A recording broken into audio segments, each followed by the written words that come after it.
Guys আমি আজকে আপনাদেরকে বাঁধাকপির পকোড়া করে দেখাবো, মুচমুচে বাঁধাকপির পকোড়া। আমি এখানে বাঁধাকপিগুলোকে কুচিয়ে ভালো করে কুচিয়ে কেটে আমি ধুয়ে রেখেছি। দেখুন আমি অনেকটাই মিহি মিহি করে কুচিয়েছি। দেখুন এবার আমি এর মধ্যে দেবো হচ্ছে কাঁচা লঙ্কা কুচি, পেঁয়াজ কুচি, ধনেপাতা কুচি, ময়দা, নুন, হলুদের গুঁড়ো আর লঙ্কার গুঁড়ো। তা প্রথমে আমি বাঁধাকপি থেকে যেহেতু অনেক জল বেরোয় সেজন্য আমি প্রথমে বাঁধাকপিটাকে আমি আন্দাজ মতন নুন দিয়ে আমি ভালো করে কিছুক্ষণ মেখে পুরো বাঁধাকপিটাকে ভালো করে মেখে আমি কিছুক্ষণের জন্য রেখে দেবো।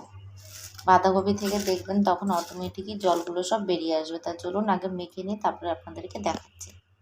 দেখুন গাইস আমার বাঁধাকপিটা ভালো করে আমার নুনটা মিশিয়ে নেওয়া হয়ে গেছে। এবার আমি কিছুক্ষণের জন্য ঢাকা দিয়ে রাখবো, তারপরে আপনাদেরকে দেখাচ্ছি যে বাঁধাকপি থেকে কতটা জল উঠেছে। দেখুন গাইস আমার বাঁধাকপিটা কতটা মজে গেছে। এবার বাঁধাকপি থেকে দেখুন কতটা জল বেরিয়ে গেছে।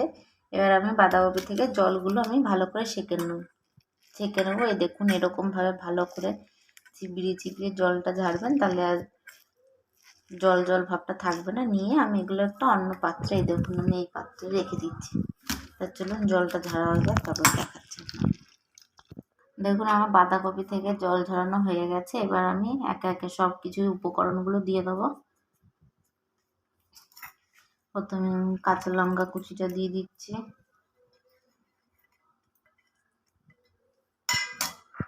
এরপর আমি পেঁয়াজ কুচি দিয়ে দেবো, এরপর আমি ধনেপাতা কুচিটা দিয়ে দিচ্ছি, এবার আমি হলুদের গুঁড়োটা দিয়ে দিচ্ছি, এরপর লঙ্কার গুঁড়োটা দিয়ে দেবো আন্দাজ মতন, এরপর নুন দিয়ে দিচ্ছি আন্দাজ মতন, দিয়ে এটা ভালো করে নিয়ে মেখে তারপর আমি ময়দাটা দিয়ে দেবো।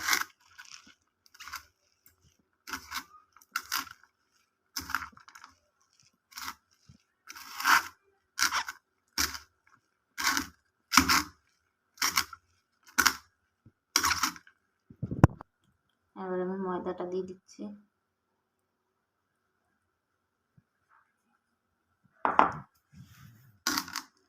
দিয়ে এবার আমি ভালো করে মেখে নেবো। চলুন এটা মাখা হয়ে যাক, তারপরে আমি আপনাদের দেখাচ্ছি।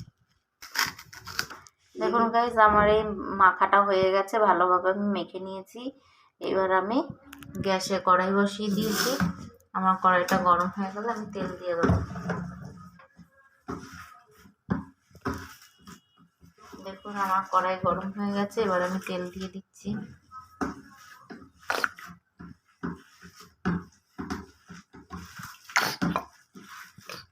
তেলটা গরম হয়ে যাক, তারপরে আমি ভেজে নেবো সব একে একে। দেখুন আমার তেলটা গরম হয়ে গেছে, এবার আমি একে একে সব পকোড়াগুলো দিয়ে দেবো, দিয়ে আমি ভেজে নেবো।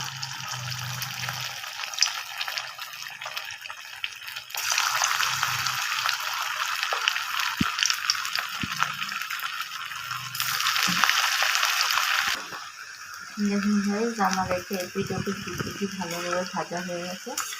এবার আমি নামিয়ে নেব। গাইস দেখুন আমি এটা নামিয়ে পরিবেশন করে নিয়েছি। আপনারা এরকমভাবে রেসিপিটা বানিয়ে খেয়ে দেখবেন, আশা করি আপনাদের ভালো লাগবে। আর ভালো লেগে থাকলে আমাকে লাইক, কমেন্ট, শেয়ার আর সাবস্ক্রাইব করে দেবেন। আর যদি আমার ভিডিওটা ভালো লেগে থাকে আমাকে অবশ্যই কমেন্ট করে বলবেন, আর সাবস্ক্রাইব করতে ভুলবেন না।